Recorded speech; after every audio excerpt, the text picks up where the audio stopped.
Hi friends, ನಾನು ನಿಮ್ಮ Nischitha. Welcome back to my channel.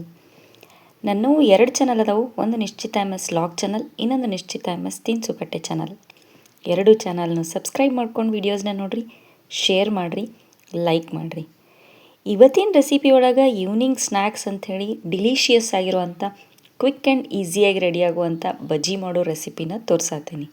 ಬರೀ ಈವ್ನಿಂಗ್ ಸ್ನ್ಯಾಕ್ಸ್ ಹೆಂಗೆ ಮಾಡೋದಂತ ಹೇಳಿ ನೋಡ್ಕೊಂಡು ಬರೋಣ.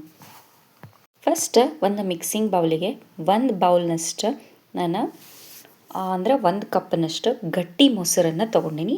ಅದೇ ಬೌಲಿಗೆ ನಾನು ಒಂದು 4ರಿಂದ 5 ಟೀ ಸ್ಪೂನ್ನಷ್ಟು ಹಾಲು ಹಾಕ್ಕೊಂಡು ಸ್ವಲ್ಪ ಕೈಯಾಡಿಸಿ ಅದನ್ನು ಮೊಸರು ಜೊತೆ ಹಾಕೋತೀನಿ. ಈಗ ಮೊಸರನ್ನ ಸ್ಮೂತಾಗಿ ಆಗಬೇಕು, ಅದು ಗಟ್ಟಿ ಗಟ್ಟಿ ಇರಬಾರ್ದು. ಆ ಥರ ಇದನ್ನು ಒಂದು ವಿಸ್ಕರ್ ಹೆಲ್ಪ್ಸ್ಲೇ ಚಲೋತ್ನಂಗೆ ಕಡಿತೇನಂತ ನಾನು.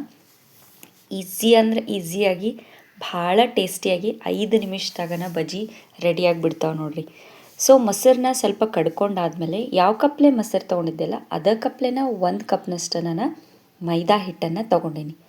ನೆಕ್ಸ್ಟ್ ಇದಕ್ಕೆ ಒಂದು ಸ್ವಲ್ಪ ನಾನು ಜೀರಿಗೆ ಹಾಕ್ಕೊಂಡೀನಿ. ನಾಳೆ 1 ಚಮಚದಷ್ಟು ಜೀರಿಗೆ ಹಾಕ್ಕೊಂಡೀನಿ.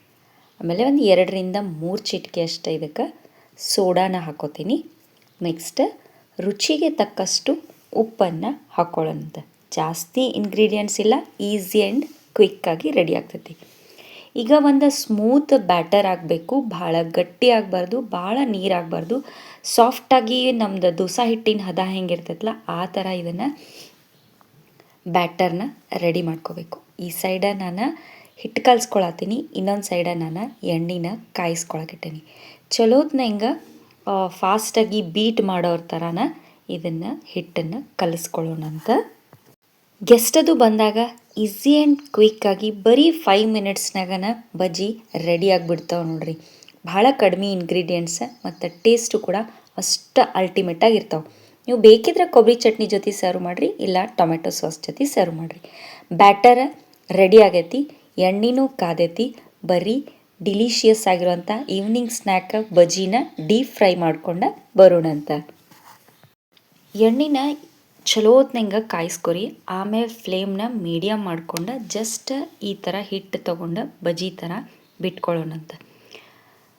ಹಿಟ್ಟನ್ನು ಬಿಟ್ಕೊಂಡು ಆದಮೇಲೆ ಫ್ಲೇಮ್ನ ಸ್ವಲ್ಪ ಜಾಸ್ತಿ ಮಾಡಿ ಬಬಲ್ಸ್ ಬರೋದು ಕಡಿಮೆ ಆದಮೇಲೆ ಹೊಳಸಿ ಹಾಕ್ಕೊಂಡು ಗೋಲ್ಡನ್ ಬ್ರೌನ್ ಆಗೋ ಮಟ್ಟ ಡೀಪ್ ಫ್ರೈ ಮಾಡ್ಕೊಳ್ಳೋಣಂತ.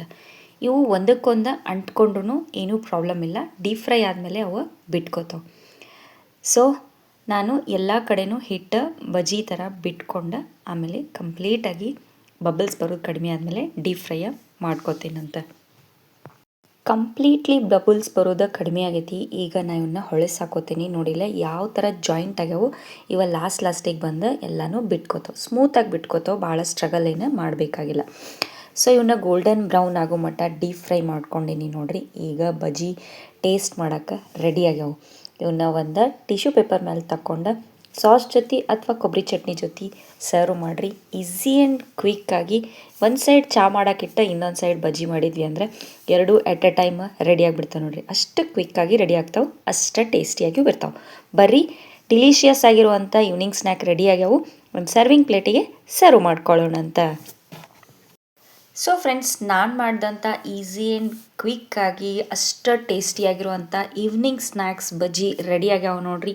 ನೀವು ಮನೆ ಒಳಗೆ ಮಾಡಿರಿ. ಟೇಸ್ಟ್ ಹೆಂಗಿತ್ತಂತ ಹೇಳಿ ನಂಗೆ ಕಮೆಂಟ್ ಸೆಕ್ಷನ್ನಾಗ ತಿಳಿಸ್ರಿ. ನಾನು 2 ಚಾನಲ್ನು ಸಬ್ಸ್ಕ್ರೈಬ್ ಮಾಡ್ಕೊಂಡ ವೀಡಿಯೋಸ್ನ ನೋಡಿರಿ, ಶೇರ್ ಮಾಡಿರಿ, ಲೈಕ್ ಮಾಡಿರಿ.